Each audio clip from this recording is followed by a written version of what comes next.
Hi, this is Carly, and I'm going to review a new boat today. But it's not this one. This is my old rubber raft, which I love this thing. It's great for hiking and taking into backcountry lakes and fishing out of, but it's so unreliable. It just popped again for like the fifth time since I've owned it. And this time it's popped on a seam, and I don't feel like fighting with it, so I ordered something new.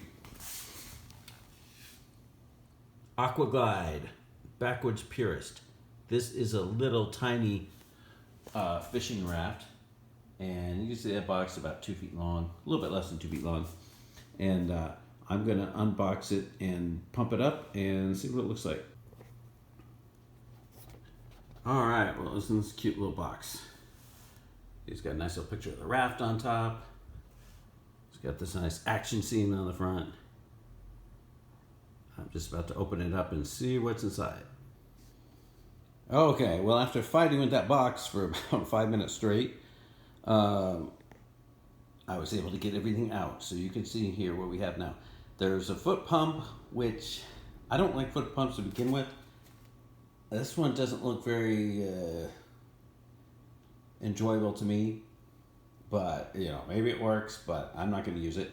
But it's very lightweight. There's a patch kit, there's some instructions, and here's the raft. So, yeah, it's about the size of a sleeping bag, which is good. This one, Explorer Pro 3-chamber rubber raft. This one, I would roll it up and stuff it in my big backpack. It would take up about 2/3 to 3/4 of my large backpack. So this thing off the back, you can see, so that's about, I'd say about 20 inches across maybe, by 20 inches long, by about, 15 inches across or something like that. So it's not minuscule, but it's definitely smaller than the old rubber raft. And it doesn't seem to weigh too much. It's not super light, but actually, it feels about the same as the raft, to be honest, but it takes up a lot less space and is made of this TPU nylon, which is supposed to be a lot stronger, abrasion resistant, UV, harsh sunlight resistant, just better all around.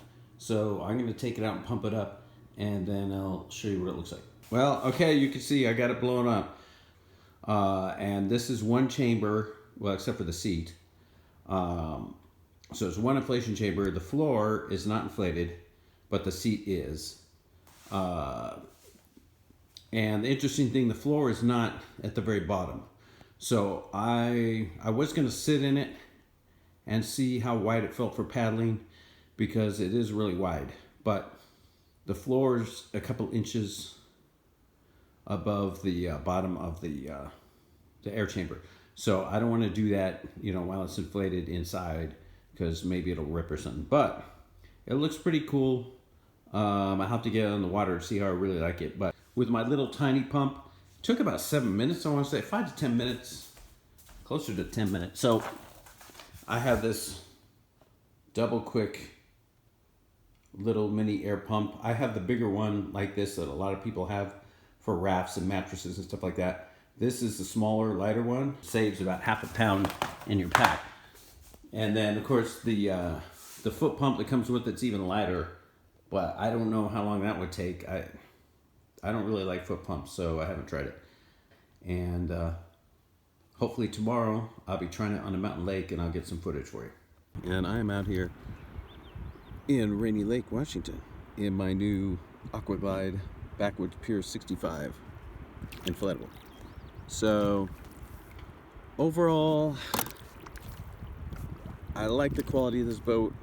I like the material and the weight, but the design I really do not like for reasons that I will go into. But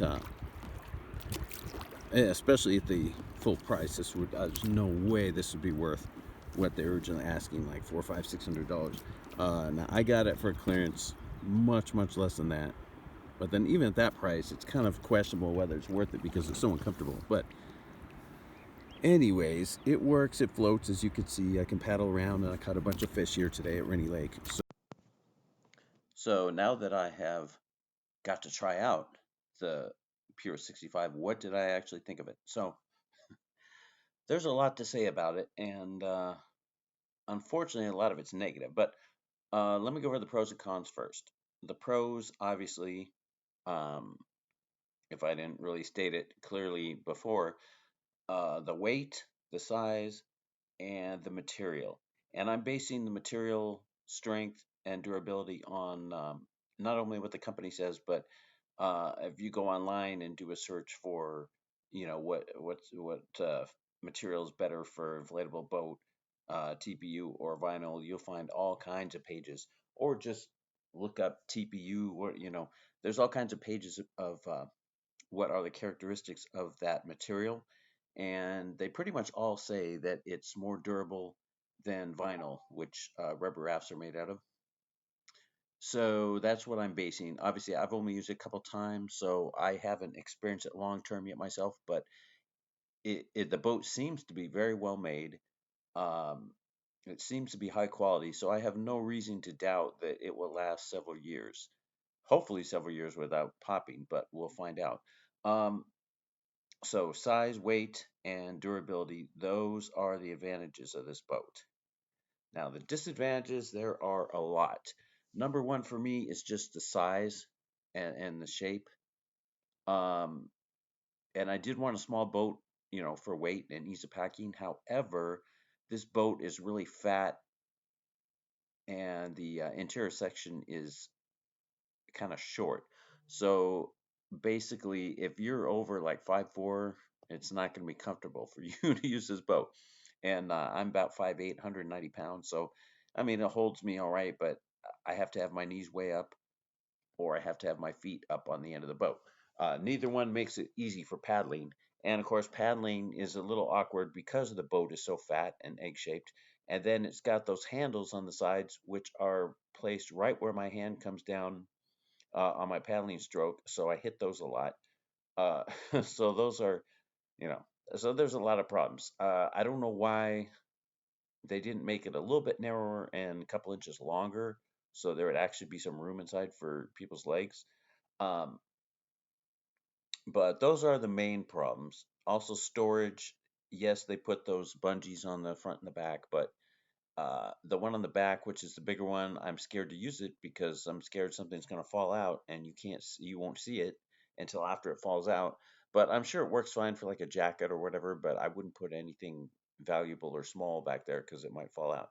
Um, what else? So yeah, paddling's awkward. Sitting in it is awkward. So then after using it for a few hours, your butt gets sore because um, you're basically like sitting Indian style. So it's not like my full size inflatable kayak that I use on most of my fishing trips. That I can, is more comfortable, though I still try to get out every couple hours. But it's much more comfortable and roomy and easier to fish from. And that's another thing, because of the way it's shaped and because you have to paddle it with a kayak paddle instead of oars. Fishing from it or trolling from it is not the easiest, but I figured out to put the poles angling backwards and then put them under my legs. Um, so they're not in the way too much of me paddling. So you can troll from it, but then it's kind of awkward to grab your pole when a fish bites. But you have to do what you have to do. So it is usable. And yesterday I caught about 10 fish. So if I hadn't had the boat, I probably would have only got one or two maybe. So you can fish from it, and so if your primary concern is small size and lightweight and durability, then you can consider this boat. For anything else or anyone else, I would not recommend it.